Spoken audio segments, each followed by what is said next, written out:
Assalamualaikum warahmatullahi wabarakatuh. Alhamdulillahi rabbil alamin. Wassalatu wassalamu ala asrafil anbiya'i wal mursalin wa ala alihi wa sahbihi ajma'in. Ashhadu an la ilaha illallah wa ashhadu anna Muhammadan abduhu wa rasuluh.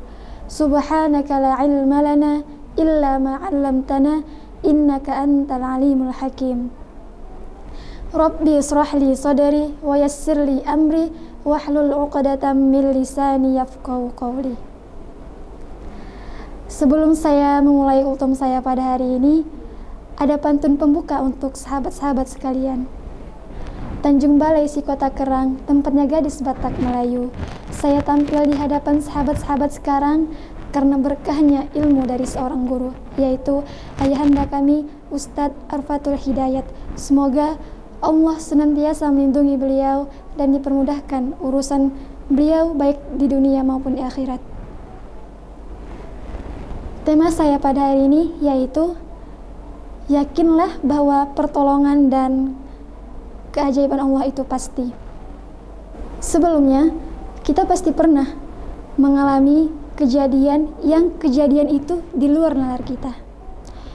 Seperti contoh, ketika kita mempunyai masalah tidak disandingkan dengan Allah, maka masalah itu akan rumit, akan susah.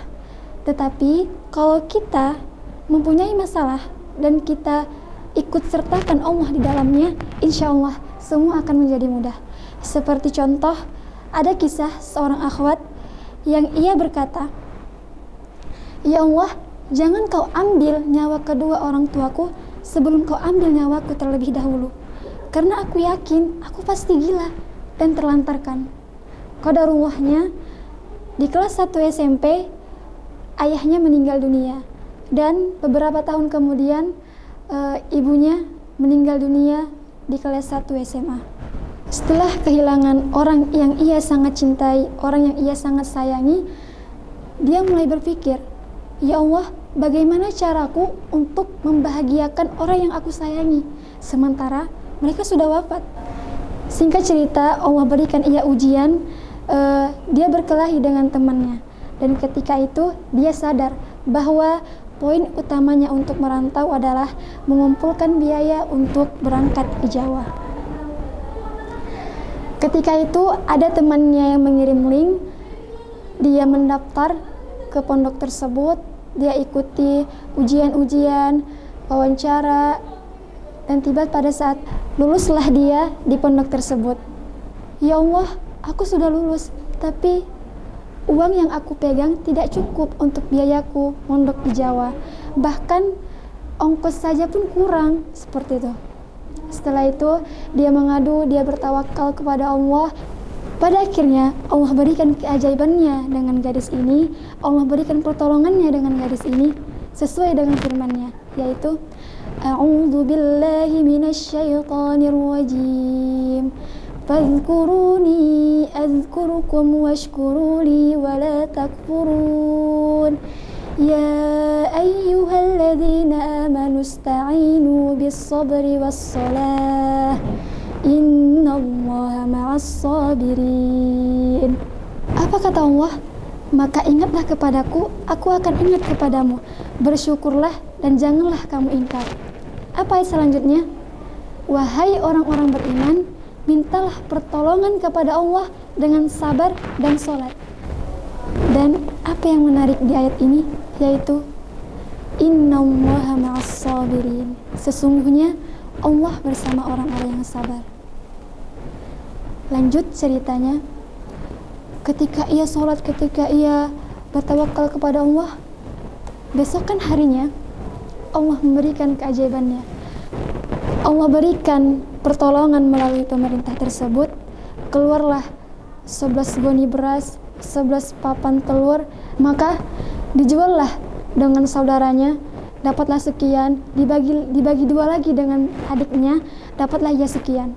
Bahkan teman-teman, yang difaktorkan oleh gadis itu malah dilebihkan Allah dengan apa yang difaktorkan gadis tersebut. Adapun hikmah dari kisah gadis tersebut yaitu, pertama, yakinlah bahwa pertolongan Allah itu pasti jikalau kita bertawakal kepadanya. Kedua, jika Allah telah mendukungmu, maka tidak ada yang bisa menghalangimu.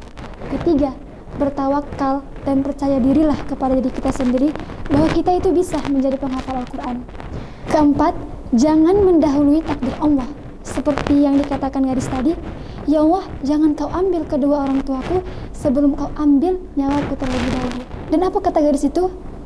Karena aku yakin aku akan gila dan terlantarkan. Cukup sekian dari saya.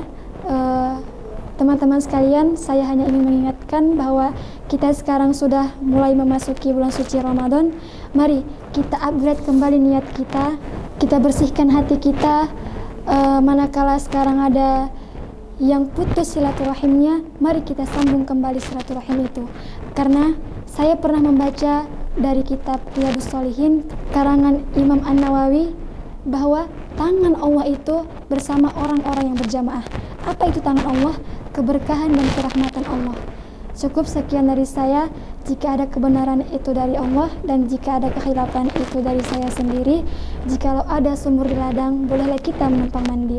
Jikalau ada umur yang panjang, bolehlah kita berjumpa lagi. Jika ada jarum yang patah, jangan disimpan di dalam laci, tapi belilah yang baru. Jika ada perkataan saya yang salah, jangan lapor kepada Pak Polisi, tapi marilah bertabayun terlebih dahulu. Saya tutup dengan wallahu muwaffiq ila aqwamit thoriq. Wassalamualaikum warahmatullahi wabarakatuh.